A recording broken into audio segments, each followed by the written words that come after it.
Welcome to the Healthy Metal Hippie podcast, where art and wellness collide. Well, hi and welcome back to the Healthy Metal Hippie. Today we are here with Canadian founder, businesswoman, Chelsea Jambo, and she is the founder of OURbody. Thanks so much for being here today. Yeah, thank you, Ashley, for having me. I'm really excited when you and your team got in contact with your whole story and your wellness. I'm assuming you probably saw an episode where I am talking about menstruation problems. And then you were like, hey, want to talk to me? And I mean, maybe I'm wrong, but I'm assuming that's how you guys really found me. Which is exciting for me because, yeah, it's been hell and I want to learn everything that I can. So that's where my manager kind of found you. And she's like, oh, like this would be a great place to kind of like have you, talk about it and share similar experiences because I don't hold back when it comes to talking about women's health and all the things that we experience. Let's go. I'm excited. Yeah.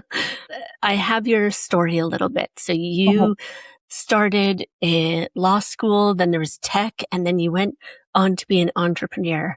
Yeah. So growing up, my career path was essentially planned out. I knew from a very young age I wanted to become a lawyer. So I did my undergrad in political science and public admin with the idea of going to law school. And then COVID kind of happened. So I already got accepted to like 6 law schools in the UK. And I was like, okay, I'm going to law school in the UK. Got accepted to 6, picked a school, was getting ready to, go to the process of, transitioning from Canada to the UK. COVID hit. And it's just like that whole mess of trying to move abroad, dealing with different academic institutions was an absolute nightmare. So I deferred, graduated, and instead of going to law school, I was like, okay, we're going to defer. We're going to work, get some corporate experience, because everybody's like, oh yeah, it's good to have corporate experience. So I ended up working in tech for a couple of years. Timing sort of came perfectly where I wasn't really happy in the tech job anymore. It's because I'm always like, I'm an ambitious person. I'm always like, I want to learn, I want to grow. I'm constantly pushing myself. And, so that was something where I wasn't like getting in the corporate world. And at the same time, I was also fighting with, family health issues. My grandma had breast cancer at the time. My mom found a lump in her breast. And at that point, I'm like, okay, so like, the red alarms are going off in my head. I'm like, okay, well, could be genetic, this breast cancer. So, went down the route of, okay, let's figure that out. And the doctor's response to me trying to get preventative healthcare or get any answers about my risks when it comes to breast cancer was, he literally told me, he's like, oh, you're 24. You don't have breast cancer. I'm not putting my name on it. And it was the last part that I was like, oh, I'm not putting my name on it. Was his justification to not take it seriously. And so in the moment, I was like, okay, well, not loving the corporate world anymore. I have this fear that this breast cancer could be genetic, and I have a doctor literally looking me in my face and saying that he refuses to do anything because he doesn't see the value. He does not see the value in my risk.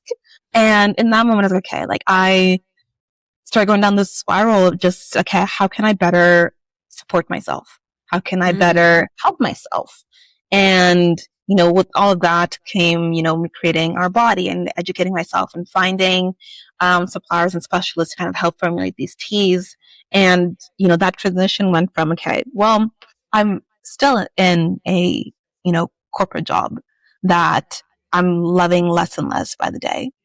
I have this passion project that I've been working on for like about 2 years, but I'm like partly working on, not really fully giving it my all. So, I'm working in corporate. And one day I kind of just woke up and I said, you know what? We're going to go all in. We're going to leave the corporate world, jump straight in to this business because I see the mission, I see the value of, providing a product, providing solutions and support for women because I'll be damned if a man tells me that he does not see the value in my, in my health risks and my chances of, a dangerous disease. So I made that decision saying, okay, we're just going to go all in. And I've been all in and we've been launched almost 6 months now, like fully launched into like the public. Oh, wow.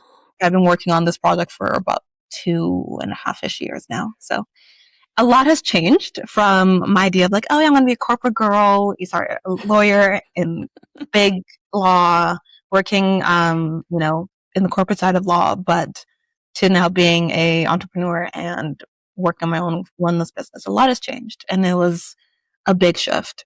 I feel sadness and I feel anger when I listen to stories like that about doctors just being so dismissive.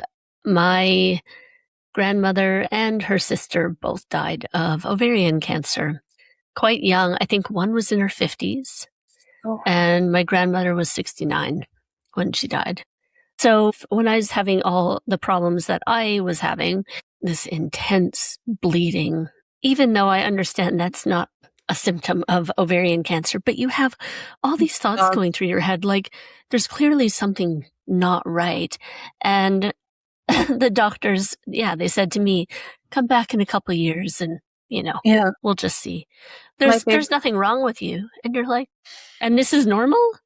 Yeah, like my favorite line is this notion of, well, statistically speaking, you don't really like cancer only affects, women in this ages. And I'm like, okay, but cancer doesn't discriminate. We can't, No. yes, statistically speaking, the average woman will experience this in this age range, but it's, I say, faulty to automatically assume that just because you're not in that age range, or just because you're young, or just because you're currently not on like the floor dying for like immense pain and like struggling, that it shouldn't be valid. And someone that I was talking to once said the best thing to me, and at least in Canada, she's like, Canada doesn't have a healthcare system, it has a sick care system. Like it only works when you're actually sick and physically and visibly sick.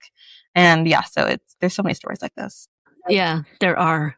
I mean, it's devastating. My mom ended up having a hysterectomy when she was quite young because everything just kind of went crazy. I think she was like, I want to say she was like 48 or something when she had a hysterectomy. Oh my goodness. And she was just like, no, I'm finished with this. And but she was like, it's the best thing I've ever done. And it's sad that we have to resort to such things sometimes. I mean, in the UK, I've had so many doctors just dismiss me over the last 7 years. So I finally went private, and I was like, what is wrong with me? And she said it is hormonal. She's like, even though when you go for your bloods, everything looks fine. She's like, it's 100% hormonal. She's like, I see this often. And she's like, yep, here's 5 options. Let's get you taken care of. Like, why was that so hard? I wouldn't even say it's hard. I think it's this notion about like, it's a combination between, do the doctors lack an understanding when it comes to women's health issues, or is it just quite frankly, I'm on the clock, I can only give you 15 minutes of my time. If this conversation exceeds 15 minutes, then, I'm just going to give you the easiest answer up. It's just your hormones, you're fine. Like, whatever, to just shoo you away. Or it's just stress. And I'm like, I get how deeply stress affects you. I absolutely get it. But I'm like, this is like a step further. This is.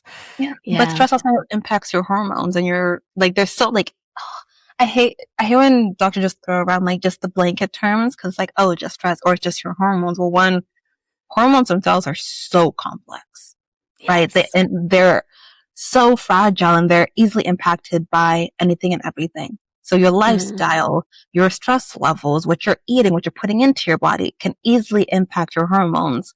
So just saying, it's your hormones does not really answer anything. And it's like, okay, yeah, cool, it's your hormones. Okay, but what's your stress level been for the last month? How have you been eating? Have you been exercising? Okay. Yeah. Like, all these questions can then lead to better understanding what these blanket terms hormones are, but like just throwing around just your hormones is not really an answer. It's just, okay, and what next? Exactly. It's like hormones, and where's the rest of the answer? Where's the explanation? Nothing seems to come with it. It's were you scared when you pulled the plug fully and started to go full entrepreneur mode? Absolutely. Like I said, the majority of my life, I've had my career path laid out. I knew exactly what I needed to do, take from one step to another step to whatever. So when I pulled the plug and I said, okay, we're going to go entrepreneur. I knew, because I have, like, in my family, there's a bunch of entrepreneurs. So I've seen the entrepreneur life and having your own business and whatnot. So I knew that lifestyle. I knew at some point I was going to end up down here, like, but I'm thinking like my 40s, like later in life. And so when I made the decision to, pull the plug and go into entrepreneurship so young and so early, oh my goodness, it was a mix of, this is amazing. Like, one moment I'm like, this is amazing. I'm like so happy, to another, just like panicking, like, what have I done? So there's a lot of mixed emotions, a lot of uncertainty, because like you kind of get used to the narrative of, okay, you need to have a 9 to 5, you need stability, and jumping head first into instability was nerve wracking. But at the same time, I knew that this was the right path to take and something that really resonated with me. So yeah, it was definitely nerve wracking, but I would still make the same decision. Good. That makes me happy to hear. I think everybody who makes a decision, I don't think they ever look back and go, why? Yeah. Even if it doesn't work out, right? People are like, I still don't think they have regrets. I think it's that regret if you don't do it, right?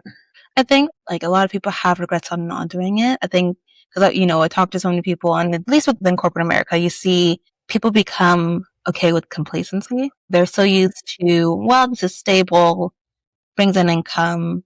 They kind of have their predictability within their version of the world. And, entrepreneurship is so unpredictable. I think the unpredictable thing about it is it's unpredictable.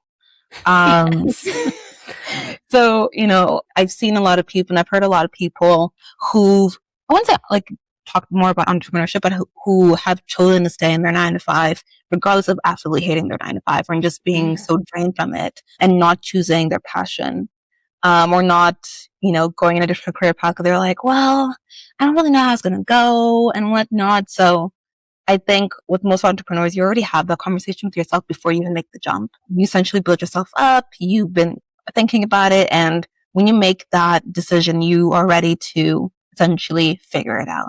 And, with success or failure, you're ready to accept, I think more ready to accept the failure part of it. And I feel like a lot of people aren't ready to accept that failure, so they don't do it. Yeah, like you go in and you're like, okay, this could fail 100%, but I'm going to do it anyway. I'm going to try to, make it succeed. But you essentially become okay with the failure and you push through it. And then if it fails, there's no really regret, because you've already accepted the failure. Yeah. But like you like, okay, well, next thing, time to move on to the next thing, or we'll push this aside for now, try something else, come back to it after I've learned new skills, or like, develop a little bit more. But I don't think there's ever a regret, because you kind of make yourself comfortable with the lifestyle of being an entrepreneur. Yeah, no, I completely agree with you. It just makes me really happy seeing women entrepreneurs just like out there being amazing. So a lot of the teas that you have out there, do you have different blends, or is it like one kind of fits all? And do you want to tell me a bit about all of the teas? Yeah. So they're essentially one fits all for the hormonal phases. So we have a menstrual one, so for the women in their periods. We have one for perimenopause, one for menopause.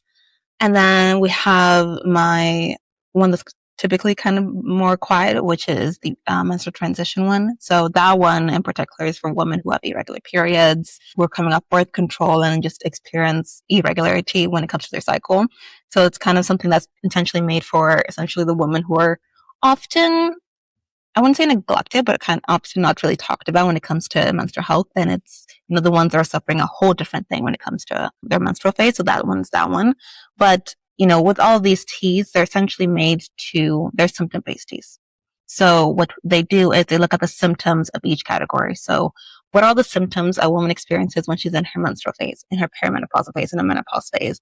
And we find herbs that help treat those symptoms. So we have herbs that treat cramping, heavy bleeding, night sweats, hot flashes, moods, digestion, etc. And they're all kind of blended together in this one formulated tea. So, the best way I like to put it is when you have cold and flu medicine, how, it targets some different symptoms when you're sick. That's essentially the same thing with these teas. So, if you're someone who has heavy bleeding and intense cramps, the tea is going to target the heavy bleeding and intense cramps and kind of help provide relief towards that symptoms. But if you're another woman and you're experiencing bloating and digestion issues, okay, well then the tea is also going to support those. So it's a way where one tea can actually support so many different women who experience so many different things. So it's less about targeting a product that's focused on women themselves, but rather, the symptoms, because that's the problem. Like, it's the symptoms we're experiencing, and all of these blends work together so that they don't, conflict with each other. But you can have one tea blend that helps so many women in that phase kind of find relief and find a little bit of solace within their phase. Yeah. I mean, they're really huge things. And I think, if there's men listening, the men usually don't realize how many pieces there are to a menstrual cycle and having your period, just how awful you can feel sometimes. Yeah. There's so many things that impact you, and it's such an experience, a different experience for different women, right? Yeah. Like, I created them because, I'm from a household of all women, and when we're all synced up, we all experience different symptoms. Yeah. So I had intense cramping. My sister had heavy bleeding. My mom had nothing. So we're just like, what do you mean you have nothing?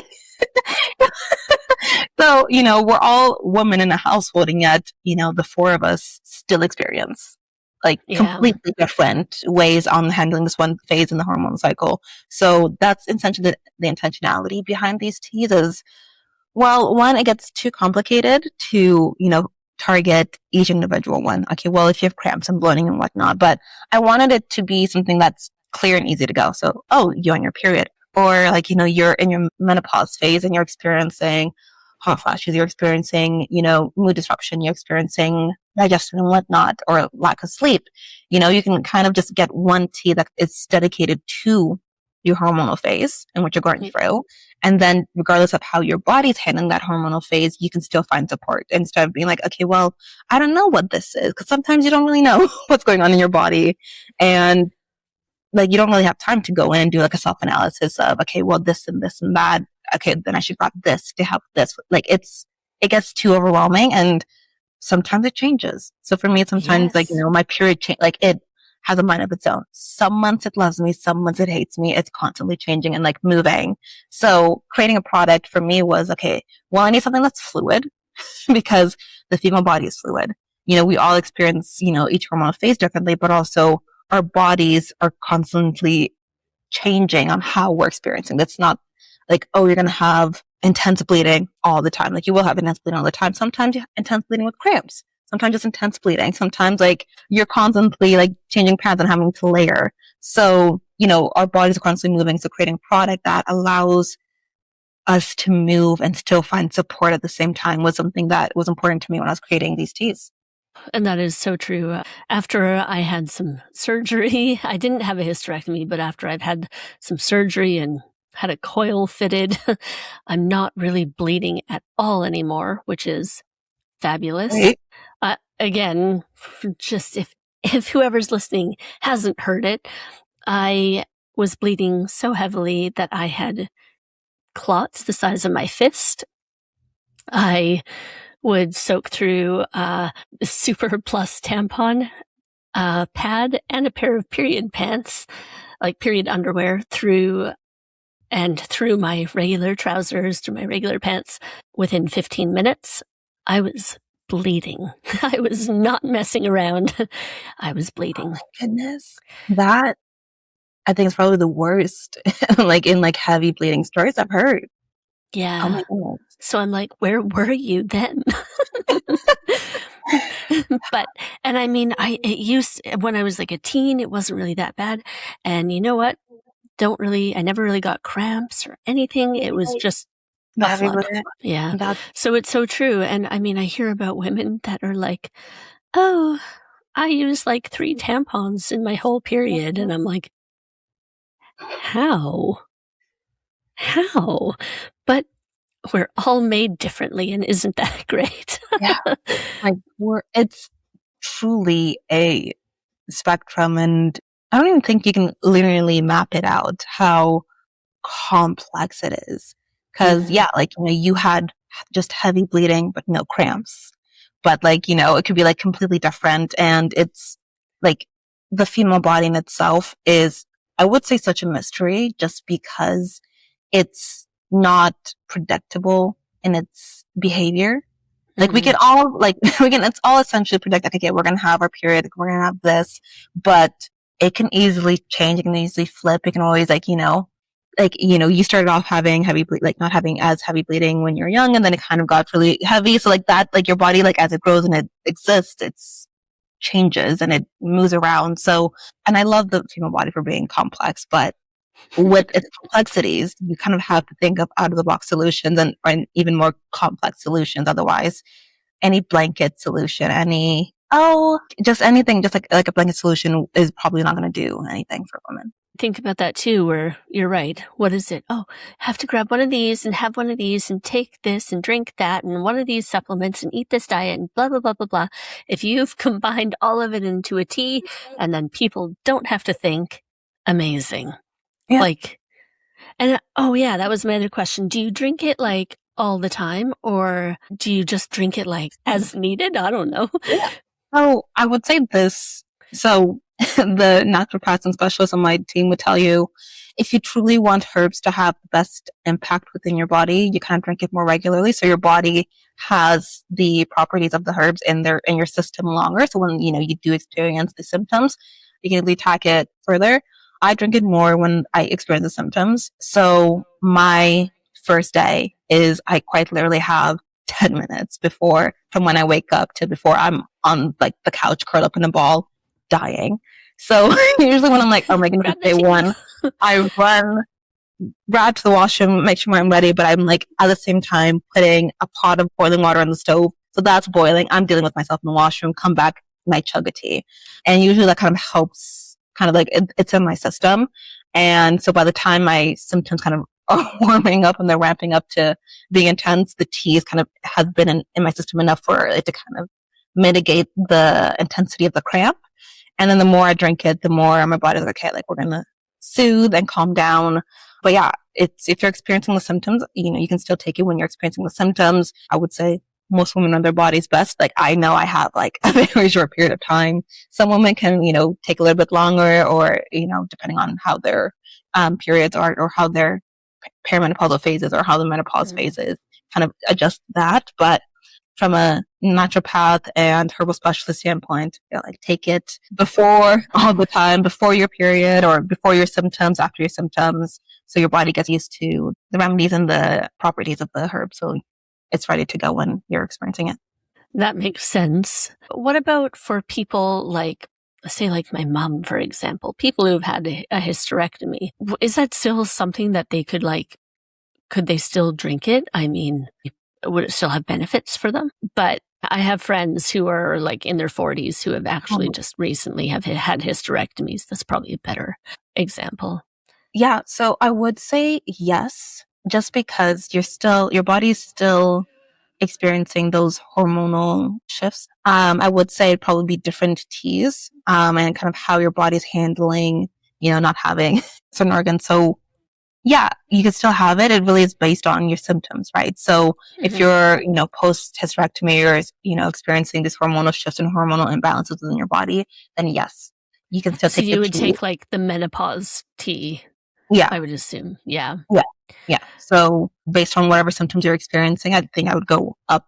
And if we're talking about phases, go up to like, menopause tea. But if you're still, because you said 40s, so that is, depending on where in the 40s, could be perimenopause. So it's one of those things where it's what phase are they in? If they're in the perimenopause, I could say, yeah, go into the menopause tea, kind of help with all of that. If they're still experiencing the other symptoms within those hormonal phases. Yeah. I know when my mom had her surgery, she didn't take any hormone replacements. No. She was just like, I'm done with all of it. And she's like, I felt so much better since then. And so she's never had anything. Once it was all gone, ovaries gone, everything gone. She was just like, this is great. But I think my younger friends who have had it done, they all do hormone replacement therapy.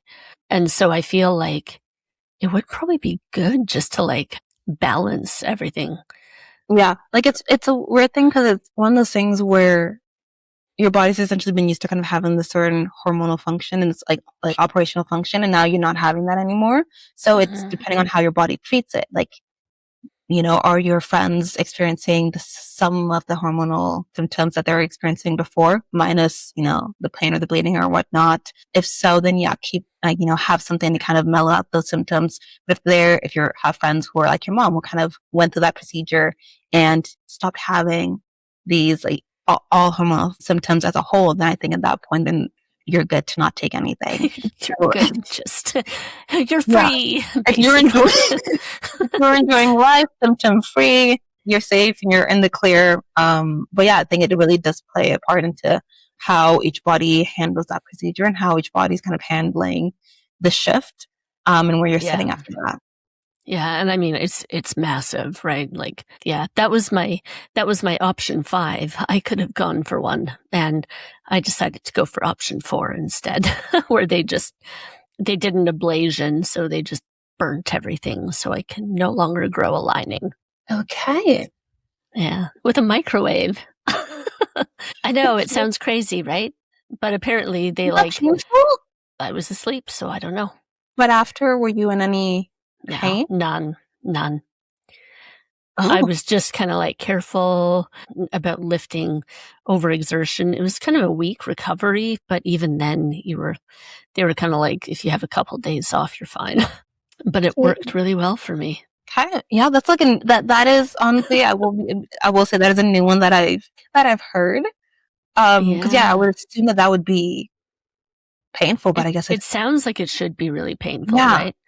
But it's like 90 seconds. They put it like fans out in your uterus, and then it's like 90 seconds microwave, and then ding, and it's ready. I mean, I'm kind of making it sound more light and fun than it is, but yeah. But that is what it is, though. It's a microwave. That's what she said to me. And I don't think it dings, though. Might be like a timer saying time, back.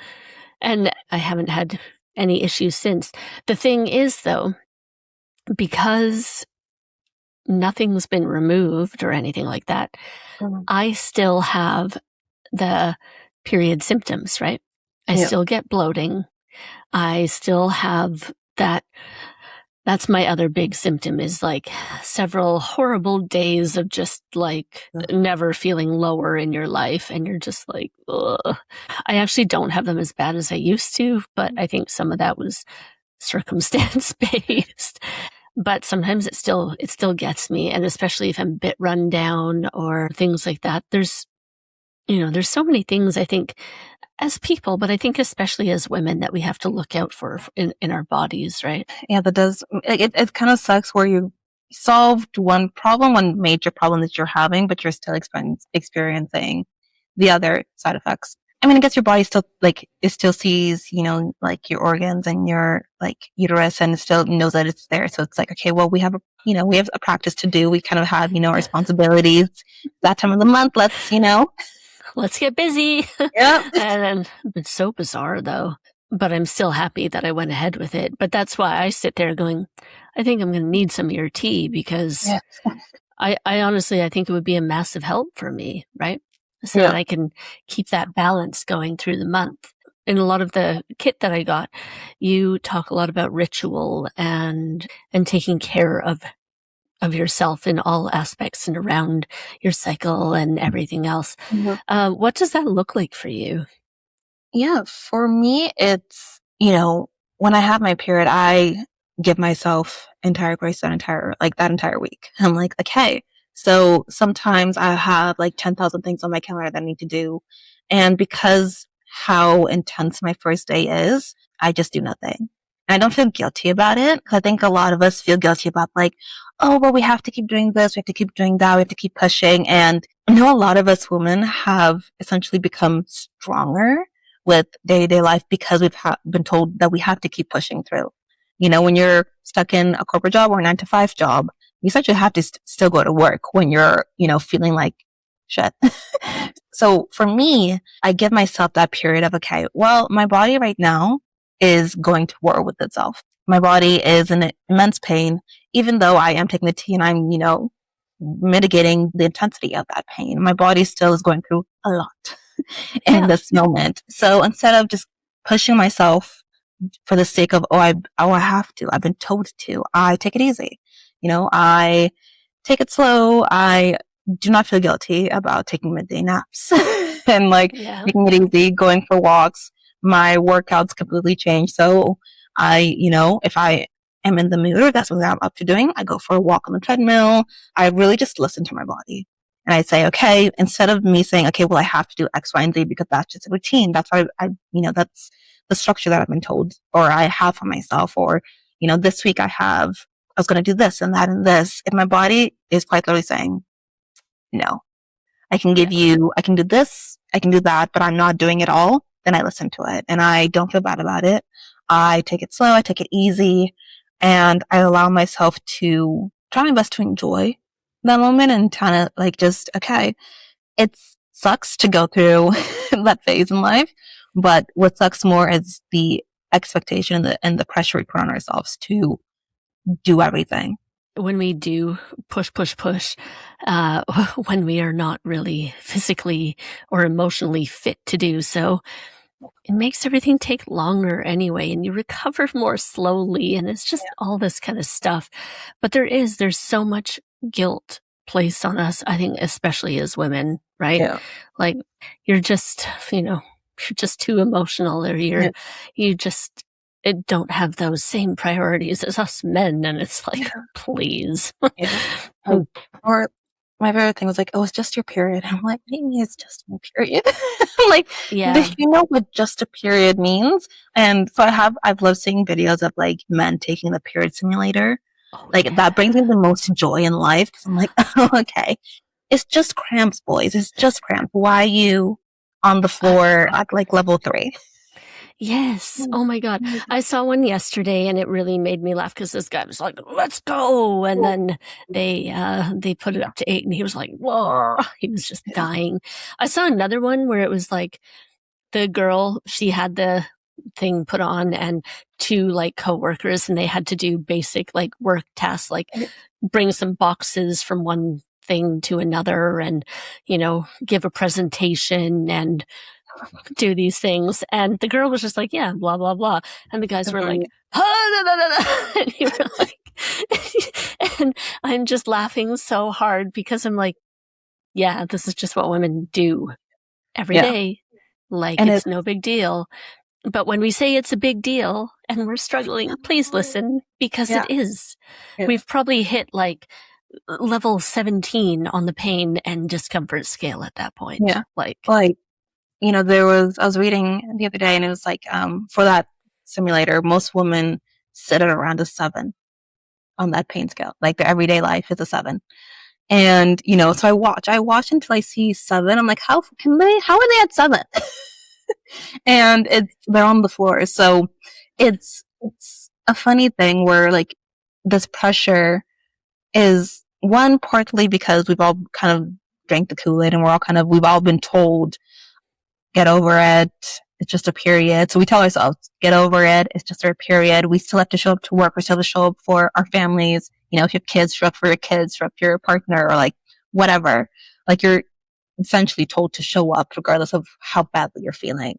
And anything else is, seen as you're letting somebody down or as a disappointment. So for me, I really encourage women. I'm like, listen, you're the one who's over here experiencing the intense symptoms that you're going through right now. And as much as you might feel guilt for, taking it easy or being slower that week or being slower when the symptoms are hitting, that is perfectly fine. But I think we need to start changing that narrative around, oh, I need to keep doing this, I need to do that, and start saying, okay, what does my body feel like doing? Instead of saying, I need to do this, it's okay, what does my body feel like doing? If your body feels like it's able to handle everything on your plate, go for it. But if your body's saying, I can only give you 4 things out of your list of 15, pick the top, pick the things that, your body's able to do and the things you're able to accomplish, and then move those on to the next day and keep pushing through. But I think it's important for us women to start changing that within ourselves and within as, community of women, and changing that that narrative and saying, okay, I'm not feeling like it.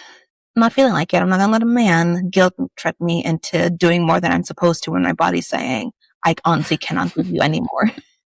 Yes. Oh my God, it's so true. I think I'll just take a minute to say my son is fabulous. I've had times where I've been stuck home. I cannot leave because of the bleeding. I mean, he's 14 now, but he'll make food for me. He'll make tea for me. He'll just make sure that, like, I'm You're okay, good. make sure he's quiet and that I can rest and things like that. My partner, absolutely same thing. If I've had any troubles, it's just like, sit, honey. Let me take care of you. And let me cook anything you want. Let me do anything you want. You're not doing work. You're not doing housework. Everything is done. It's taken care of. And even after my surgery, he was first person like, I'm taking care of you. And I mean, that's how it should be. And I think sometimes women do not ask for help enough. Like, and I think there's like this other line where it's like, we shouldn't have to ask so often because people, you know, if you're like, oh, I feel awful, it should be, what can I do to help? But I also think that women are just, we're so accustomed to just, like you say, just getting on with it and not asking. And then when you realize, oh, actually, I have a nice son who would help me and I have a nice partner who takes care of me. It's a really nice feeling. Yeah. And I feel like to kind of jump onto that, like my partner, like he would see, so he, you know, when I have my period, he's like, okay, sometimes if I'm busy, he'll like put the water on for me or like grab my heat pad. He's like, okay, heat pad, water, and then he goes to work or like making sure that I'm set up. Or he sent me this one video and he knows information before I even knew. But, you know, there's been a lot of conversation about if you're a woman and you get your period, it's good to eat steak while you're on your period to kind of help put that iron back in your system.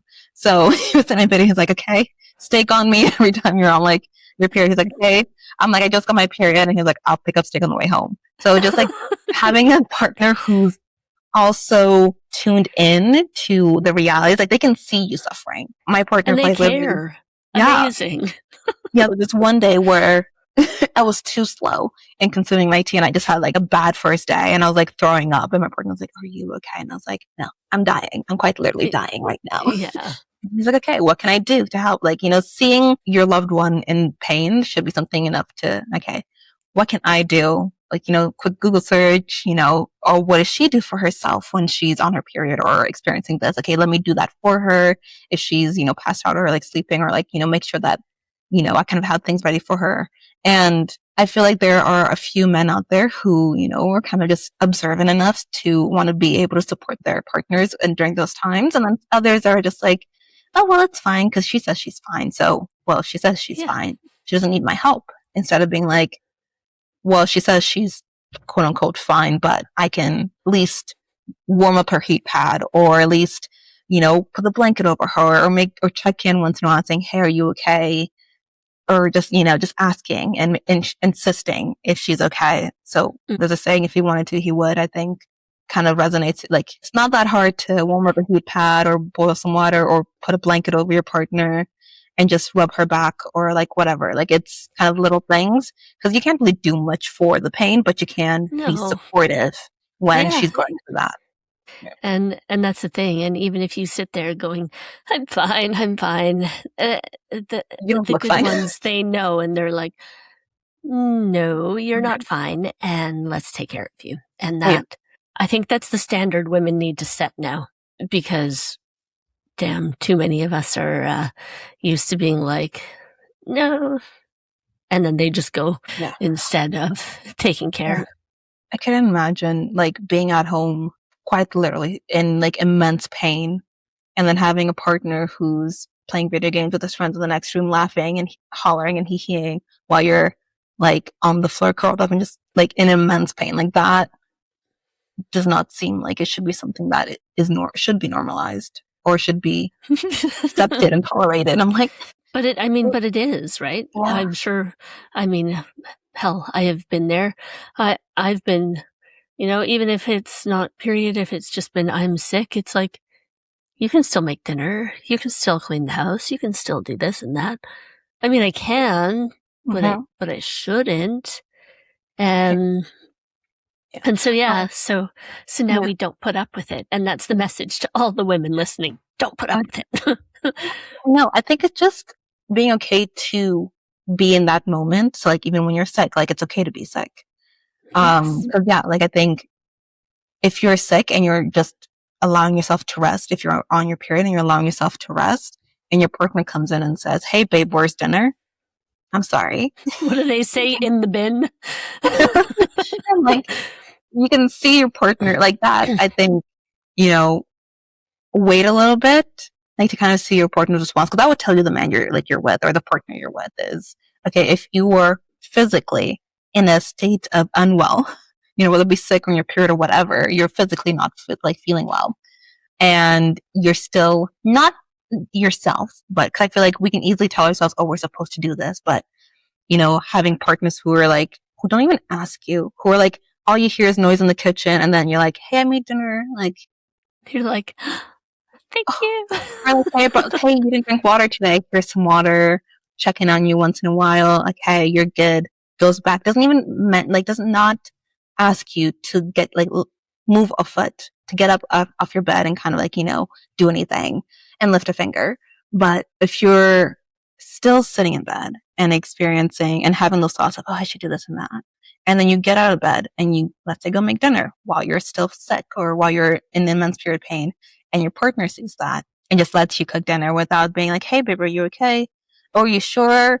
That, slightly questioning it, I think it draws into a bigger conversation of what are we tolerating for ourselves? And, it's one thing to want to do something, but it's another to make it okay and tolerate a behavior when you know it wouldn't be the same. Because, when men are sick, like they're sick, like they don't move. They don't do anything. They are sick. Yeah, absolutely. And that's fine. You can absolutely be sick, but it can't be that double standard of women don't get sick. No, that's not a thing. No. And I think part of taking care of your menstrual health, having the teas, having the ritual, really showing yourself loving care, that's like the base step, and that should be like your foundation for everything else that you invite into your life, to have support from your partner or to make your home life a sanctuary and a peaceful place. And it should all kind of make up your happy life ritual, right? Yeah, because lifestyle heavily impacts your hormones. And, when you start changing the narrative to being something of dread to something that is calm, that is self-love, that is respect, it really changes your experiences. And I think it's so important for us to look at the experiences we go through life and give ourselves grace, but also listen to ourselves and take it easy and just not feel obligated to fall under the societal narrative of, oh, I'm a woman, I have to do X, Y, because that's societal expectation, but your body expects you to slow down a little bit, to listen to it, to work with your body, right? So, I think to truly be able to, have actual support for ourselves and actually turn these experiences that we go through that are quite literally painful as hell into something that, we're not just surviving, but we're actually living through, is to be able to change how we see it and say, okay, what does my body need? What is my body feeling? And cancel out all the outside noise that's telling you anything but what your body's feeling and what your body is actually able to do in that moment. Absolutely. And so right now, the teas are only available in Canada. Is that right? We ship worldwide, and then we're working on creating a distribution site in the UK and in the US. Amazing. So if people want to pick up tea, where do they go? They can go on our website at OURbody.ca and they can order online. And then we're ramping up some retail partners for this year. So soon people will be able to go in stores and buy our teas. Ooh, I'm excited about that. Tell everybody in Canada, go get it. And if people want to follow you, your journey and everything else, where's the best place that they can find you? Yeah, on Instagram. So they can follow at Shop Our Body on Instagram for everything OURbody, and then see what we're up to and what we're doing. Amazing. Thank you so much for being here today, Chelsea. I've honestly had a blast. I really appreciate your time. Yeah, thank you so much for having me. It was a fun conversation.